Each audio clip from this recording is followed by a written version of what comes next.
আসসালামু আলাইকুম। আজকে অনেক দিন পর এই রাস্তা দিয়ে হাঁটতেছি। কারণ আমার বাড়ির পাশের যে রাস্তাটা এই লিচুর বাগানগুলোর দিকে যাইতে, সে রাস্তাটা এই পানির জন্য ডুবে গেছে আর কি।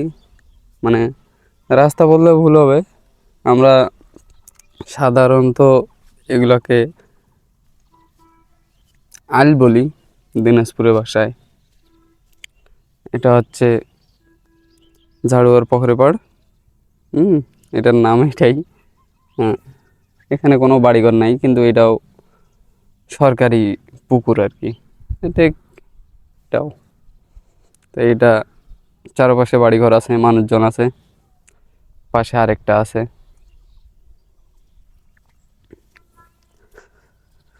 তো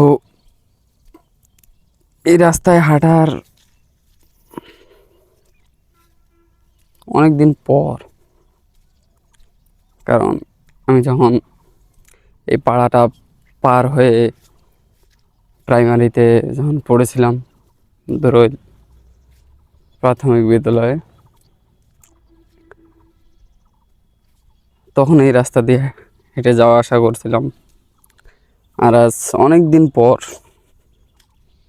এই রাস্তা দিয়ে আসলাম, কারণ ওই রাস্তাটা ডুবে গেছে পানিতে। এই লিচুর বাগানগুলোতে যাইতে হলে আমাকে এই রাস্তাটা দিয়েই যাইতে হবে। অনেকে লিচু ভাঙ্গে চলে আসতেছে, ভাই ব্রাদাররা।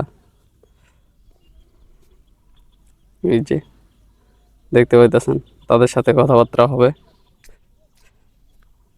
তো চলুন লিচুর বাগানে চলে যাই আমরা।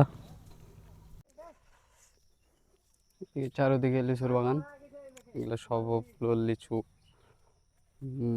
ভাঙছে আর কি। এই যে ভাঙ্গা নিচে রেখে দিছে, এগুলো নিয়ে যাবে খাঁচায় করে।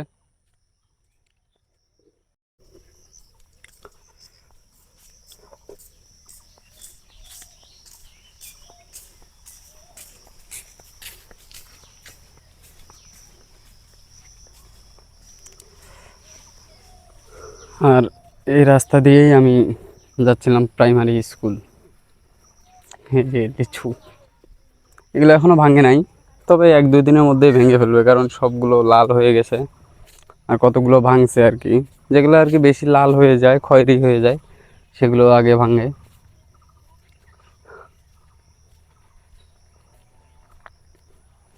এই রাস্তা দিয়ে যখন ছোটোতে প্রাইমারি স্কুলে যাচ্ছিলাম, অনেকটা ভয় লেগেছিল। ভয় লাগছিল বলতে কি, মানে জঙ্গল তো দুই সাইডেই, তখন আরও বেশি জঙ্গল ছিল। আমি প্রায় 12-13 সালের কথা বলছি, আর এখন তো 25 সাল। অনেকটাই পরিবর্তন হয়েছে। চারিদিকে শুধু লিচু। আসলে দিনাজপুরে যদি আপনারা ঘুরতে না আসেন লিচুর বাগানগুলোতে, তাহলে আপনারা বুঝতেই পারবেন না দিনাজপুরে আসলেই লিচু রাজা কেন বলা হয়।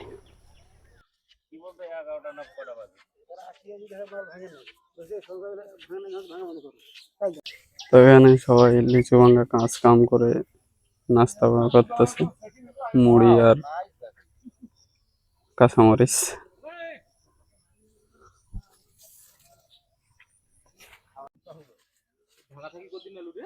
আজকে সকালে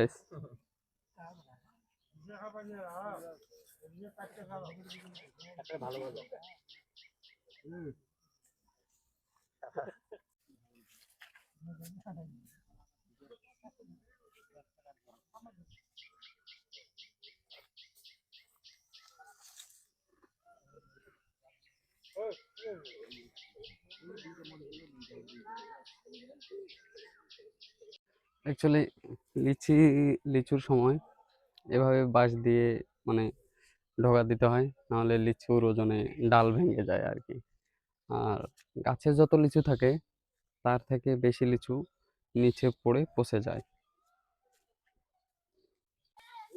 এটা হচ্ছে লিচু ভাঙার দৃশ্য। সবাই লিচু ভেঙে নিয়ে যাচ্ছে, নিয়ে যা জমা করছে। ছোট ছোট ছেলেদের উপরে উঠে দেয়, কারণ যেন চিকন ডাল ভেঙে না যায় সেজন্য। এইভাবে লিচু ভাঙার কাজ চলে।